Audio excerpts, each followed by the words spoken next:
Welcome to star 9 news. Nellore జిల్లా కొడవలూరు గురుకులంలో విద్యార్థులకి ధర్నాకి దిగారు. గురుకుల పాఠశాలలో ప్రస్తుతం ఉన్న ఉపాధ్యాయులకు తెలుగు ఇంగ్లీష్ రాకపోవడంతో వాళ్ళు చెప్పే పాఠాలు హిందీలో చెప్పడంతో విద్యార్థులకు అర్థం కావడం లేదని, వెంటనే తెలుగు ఇంగ్లీష్ భాషలో బోధించే ఉపాధ్యాయులను నియమించాలని విద్యార్థులను కోరారు.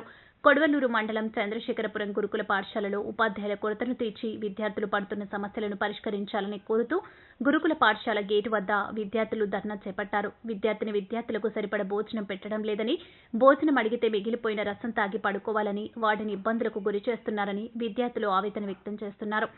ఐటీడీ పీఓ ప్రమీల మాట్లాడుతూ లాంగ్వేజ్ ప్రాబ్లం వల్ల టీచర్స్కి విద్యార్థులకి అవగాహన లోపం కలుగుతుందని, నిదానంగా ఇంగ్లీష్లోనే బోధించే విధంగా సూచనలు చేయడం జరిగిందని, త్వరలోనే ఉపాధ్యాయుల కొరత కూడా పూర్తి చేసేలా పై అధికారుల దృష్టికి తీసుకుపోవడం జరుగుతుందని, విద్యార్థుల సమస్యలను అర్జీల రూపంలో తీసుకుని ఆ సమస్యలను పరిష్కరించేలా చర్యలు తీసుకుంటామని అన్నారు. కొన్ని వీళ్ళు అంటే పూర్తిగా ఎక్స్ప్రెస్ చేయలేదు కదా వీళ్ళ ప్రాబ్లమ్స్, దానివల్ల వాళ్ళు నాకు చెప్పడం జరిగింది. నేను వచ్చి అడిగాను.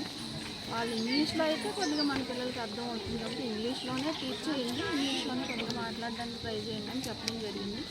ఇంకా టీచర్స్ ప్రాబ్లం అయితే కొద్దిగా ఉంది. ఇంకా అంటే కొంతమంది రిక్రూట్మెంట్ జరిగింది, ఇంకా వేకెన్సీస్ ఉన్నాయి. దాని గురించి హెడ్ ఆఫీస్ వాళ్ళతో కూడా నిన్న మాట్లాడడం జరిగింది. గురుకులం హెడ్ ఆఫీస్ వాళ్ళు 3-4 డేస్లో అది సెటిల్ చేస్తామన్నారు. వేకెన్సీస్ కూడా ఫిల్ చేస్తామన్నారు. కాబట్టి ఇదంతా కూడా కలెక్టర్ గారి దృష్టిలో కూడా ఉంది. నేను ఆల్రెడీ కలెక్టర్ గారితో కూడా మాట్లాడి ఈరోజు విజిట్ చేయడానికి వచ్చాను.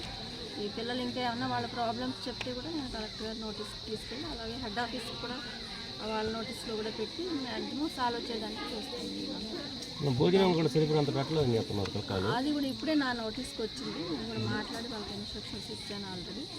కాబట్టి చేంజ్ అవుతుంది. టీచర్స్ మొత్తం ఇంగ్లీష్లోనే మొత్తం హిందీలోనే చెప్తున్నారంట. అదే యాక్చువల్గా అది ఇంగ్లీష్ మీడియం, వాళ్ళు ఇంగ్లీష్ టు ఇంగ్లీష్ టీచ్ చేయాలి. ఇంగ్లీష్ కూడా చెప్పలేదు, కొంతమంది మొత్తం హిందీయే చెప్తున్నారు అంటున్నారు. వాళ్ళ ఎదురుగుండా టీచర్స్ అడిగారు, కొంతమంది వాళ్ళు ఇంగ్లీష్లోనే టీచ్ చేస్తున్నారని పిల్లలే చెప్పారు. కాకపోతే ఎక్స్ప్లెయిన్ చేసేటప్పుడు మనకి ఏంటంటే తెలుగులో కొన్ని చెప్పడం అలవాటు, ఇది పూర్తిగా వాళ్ళు హిందీలో మాట్లాడడం వల్ల లాంగ్వేజ్ ప్రాబ్లం అయితే ఉంది.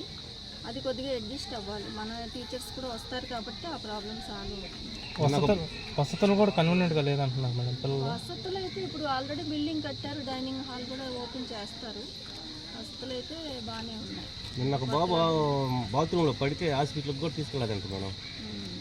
అది ఇప్పుడు పిల్లలు కంప్లైంట్ చెప్తున్నారు, అది మేము సాల్వ్ చేయడానికి చూస్తాము. ఆల్రెడీ వాళ్ళకి ఇన్స్ట్రక్షన్స్ కూడా ఇచ్చి ఇంక ముందు జరగకుండా అలాగా ఎందులో చేస్తారు మేడం? ఇప్పుడే మేము ఇన్స్ట్రక్షన్స్ ఇస్తాము, అది రిపీట్ కాకుండా చూడమని.